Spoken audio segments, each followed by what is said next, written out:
Okay, another book review. Now, this is a difficult, I say somewhat difficult book to find. I think you can find this on Amazon. This is George H. Estabrooks' Hypnotism, just simply titled Hypnotism. I think this was originally published in 1943 or 46. I think it came out right around during or the end of World War II.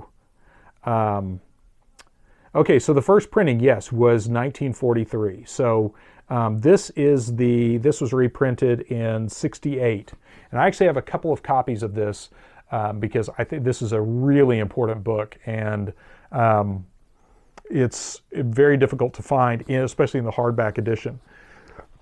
If you are into political intrigue and want to understand kind of the state of the art in for the only way to put it is mind control. And mind control is one of those topics that sounds so far out. People usually dismiss it out of just outright because the idea of mind control is such an assault on just your thinking, your very free will, and just the idea of independent thinking in general. I first stumbled onto this subject in around 99, 2000. And the first time I ever stumbled into it, it sounded so far-fetched, I just could not accept the idea that there was any means by which another person could be directed to do some kind of act that they did not want to do. Of course, we've all heard that in hypnotism, you can be hypnotized to quack like a duck or whatever, but you can't be hypnotized to do something against your moral code. Now, most of the time that is 100% accurate. But when you start stacking on layers of things like psychotropic drugs or torture, things like that, that starts opening up the possibility for someone to really be rewired, as it were, to do something that they would not otherwise do. George Estabrooks wrote about this in 1943. And this book is worth it if for no other reason than the chapter, there's medical uses for hypnotism, hypnotism in crime, hypnotism in warfare. That is chapter 9, and it's subtitled The Super Spy. This chapter alone is worth running down this book because in plain English, George Estabrooks explains how they were toying with this concept, and I say toying with it, he hints that they were already doing that. This was already in practice as a technique. But he gives several examples of how someone could be turned into a hypnotic courier to accomplish some other task. At the very least, transport information, and even they could even be tortured and they wouldn't give up this information because they don't know that they know the information. And some of the examples he gives in this are really fascinating, especially when you remember that this was originally written in World War II, and this is pre the introduction of LSD.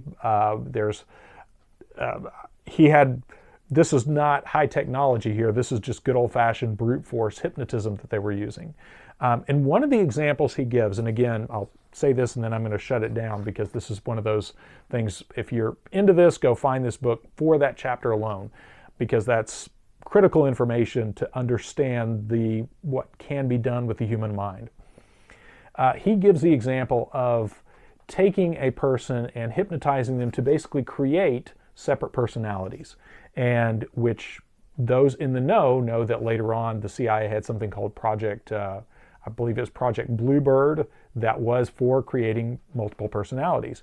But Estabrooks says you could take a person, create multiple personalities, and have one personality, say personality A is the primary personality, and then personality B is this kind of sub-personality that, in the example he gives, personality A would be like a very patriotic Marine Corps colonel or something like that, that's very patriotic, very loyal to the United States. Then you have personality B, and personality B is a communist. And this is the example he gives in here because, of course, that was relative to what they were talking about. So personality B goes and joins these communist groups. Now, personality B is a rabid communist. Personality B goes and joins these groups, participates in rallies and everything else, but what he doesn't understand is personality A watches personality B.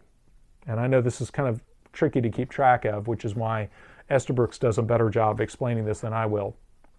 But after personality B goes about his business in these subcultures, like say he's going to these communist marches and groups and things like that, he comes back and then personality A gets debriefed by the CIA, the FBI, or whoever is using him and kind of downloads all that information. And basically, personality A is like an informant that's constantly aware of what personality B is doing. But personality B is not aware of personality A. So it gets complicated there, even thinking through all of that. But again, the take-home message in all this is in 1943, Estabrooks was saying, not only is this possible, it is very doable and very practical. And it does make one wonder just where the state of the art in hypnotism and warfare is today. Now, on a side note, it's very interesting that things like this that have gone black, and by that I mean kind of disappeared. Hypnotism was an up-and-coming mind science right up until the late 50s, early 60s. I have in my library a ton of really good hypnotism books from the 30s, 40s, and 50s.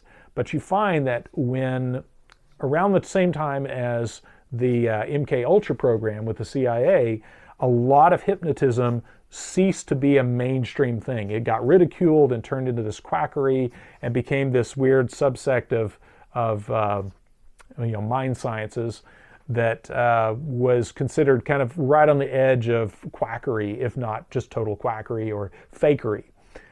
Even Darren Brown, who is an accomplished hypnotist and magician, wrote in his book that he believes there's no such thing as a trance state. So very interesting that after you have Estabrooks come out and say this, and there's other works similar to this that say kind of similar things, that the